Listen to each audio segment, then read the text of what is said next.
après la mort. En ce moment, vous êtes vivant, vous respirez, vous vous déplacez, vous travaillez. Peut-être avez-vous une vie aisée, ou au contraire, menez-vous une existence misérable. Le soleil se lève et se couche.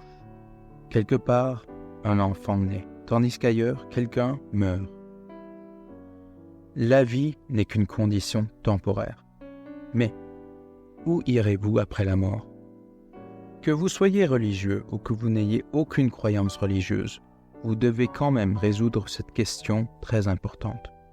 Car après une brève vie terrestre, l'homme s'en va vers sa demeure éternelle, selon Ecclésiaste, chapitre 12, verset 7. Mais où? Le cimetière où l'on vous enterrera ne peut pas ensevelir votre âme.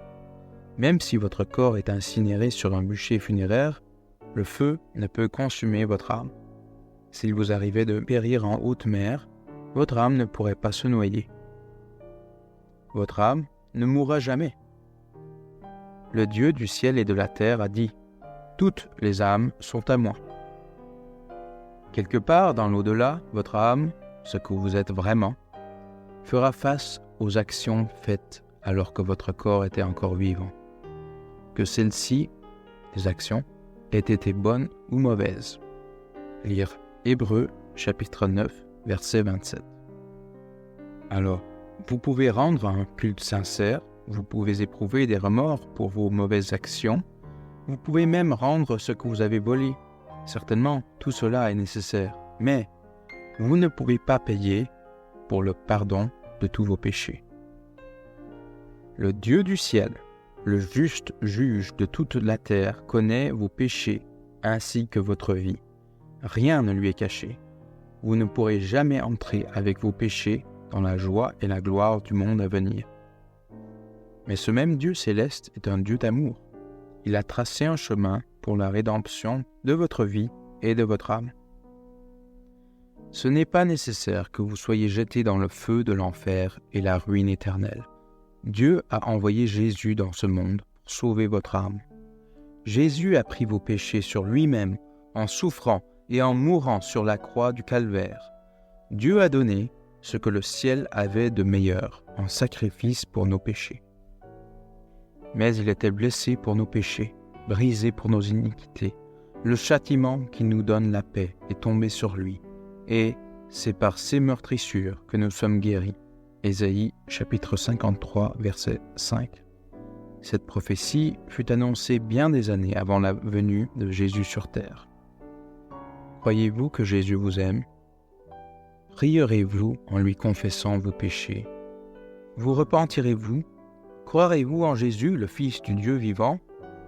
Si vous lui soumettez toute votre vie, il apportera la paix dans votre âme et vous offrira une existence glorieuse après la mort. Ce n'est qu'alors que vous pouvez être assuré d'obtenir une demeure éternelle, remplie de joie et de réconfort pour votre âme. Mais hélas, un abîme de damnation et de feu éternel attend ceux qui rejettent l'amour rédempteur de Jésus dans cette vie. Il sera trop tard pour se repentir et pour être sauvé après la mort. En Matthieu 25, 41, il est dit « Ensuite, il dira à ceux qui seront à sa gauche, « Retirez-vous de moi, maudits, allez dans le feu éternel qui a été préparé pour le diable et pour ses anges. » Au verset 30 du même chapitre, il est écrit « Et le serviteur inutile, jetez-le dans les ténèbres du dehors. Il y aura des pleurs et des grincements de dents. » Dans la Sainte Bible, Dieu nous prévient de l'imminence du jugement dernier de toute la terre. Dans ses saintes écritures, il est prophétisé que des signes très clairs précéderont ce terrible jour du jugement. Avant son retour, il y aura des guerres et des bruits de guerre. La détresse et la perplexité seront parmi les nations. Les nations combattront les unes contre les autres et ne trouveront aucun moyen de résoudre leurs différends. Il y aura des famines, des pestes, des tremblements de terre en divers lieux. La Bible nous dit que les hommes mauvais ne feront qu'empirer et qu'ils n'écouteront pas l'avertissement, mais aimeront le plaisir plutôt que Dieu. Ne sommes-nous pas témoins aujourd'hui de l'accomplissement de ces prophéties? Lire Matthieu chapitre 24, versets 6 et 7, le verset 12, et 2 Timothée chapitre 3, verset 4. Souvenons-nous que notre grand juge équitable ne sera pas influencé par notre richesse ou notre misère, notre renommée ou notre disgrâce, notre couleur, notre race, notre caste ou notre credo.